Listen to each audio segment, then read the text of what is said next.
दोस्तों, शादी जहां दो व्यक्तियों का मिलन होता है, वहीं तलाक दोनों व्यक्तियों के बीच अलगाव की स्थिति होती है। भारत में हिंदू विवाह एक धार्मिक प्रक्रिया भी है और एक कानूनी प्रक्रिया भी, जो हिंदू मैरिज एक्ट 1955 के तहत आता है। कई बार आपसी मनमुटाव, वैचारिक मतभेद, रोज रोज के झगड़े इतने बढ़ जाते हैं कि तलाक तक बात पहुंच जाती है।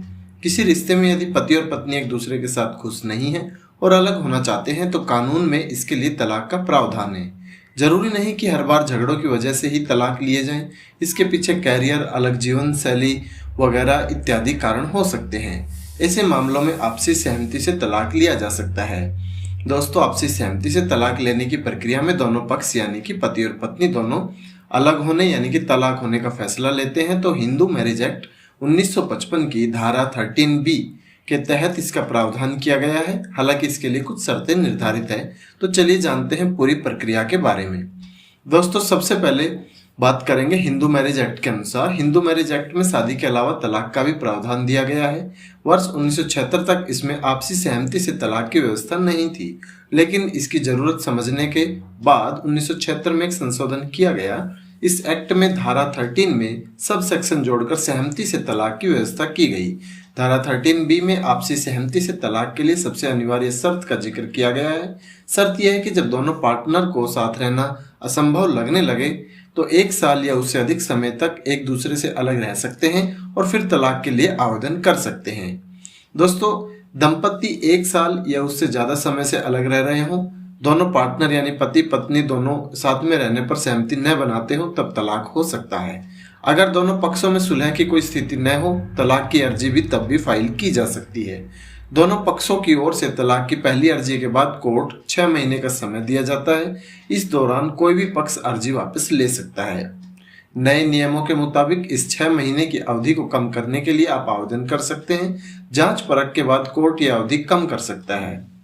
तो इसके लिए कुछ जरूरी दस्तावेज भी होते हैं, जैसे शादी का प्रमाण पत्र, पति और पत्नी का पता, दोनों के परिवार के बारे में जानकारी, विवाह के कुछ तस्वीरें, पिछले 30 वर्षों की इनकम टैक्स स्टेटमेंट, पैसे और आय का विवरण, संपत्ति का विवरण, 1 वर्ष से अलग होने के सबूत।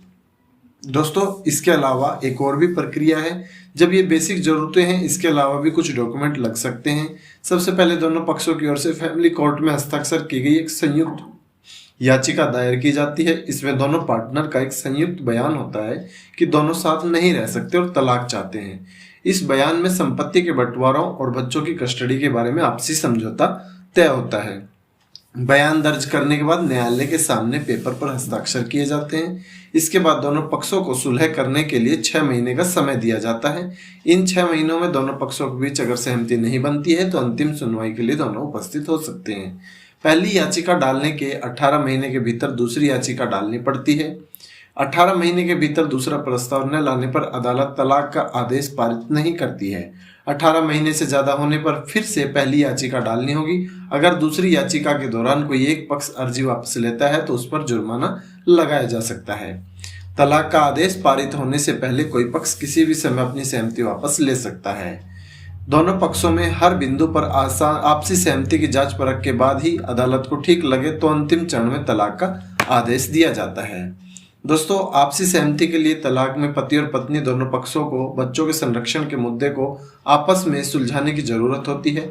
ऐसी स्थिति में माता पिता में से किसी एक के पास बच्चे को रखने की सहमति जरूरी होती है। 2 बच्चे हों तो माता और पिता आपसी सहमति से फैसला कर सकते हैं। इसमें बच्चे की मर्जी शामिल हो तो और भी बेहतर है। सहमति नहीं बनने पर कोर्ट जाना होता है और मामला बहुत पेचीदा हो जाता है। वहीं प्रॉपर्टी का मामला भी दोनों पक्ष आपसी सहमति से निपटा ले तो ज़्यादा अच्छा है, नहीं तो कोर्ट में इसके लिए बहुत सारी समस्याएं होती है। तो दोस्तों, ये थी आज की वीडियो में हमने बात की कि भारत में तलाक कैसे लिया जा सकता है, इसकी क्या प्रक्रिया है, क्या क्या डॉक्यूमेंट्स चाहिए होते हैं। तलाक लेने के बाद ही आप दूसरी शादी भी कर सकते हैं। ठीक है, और आज की वीडियो में दोस्तों इतना ही। उम्मीद करता हूँ ये वीडियो आपको पसंद आई होगी। मिलते हैं एक दूसरी वीडियो में, तब तक के लिए नमस्कार।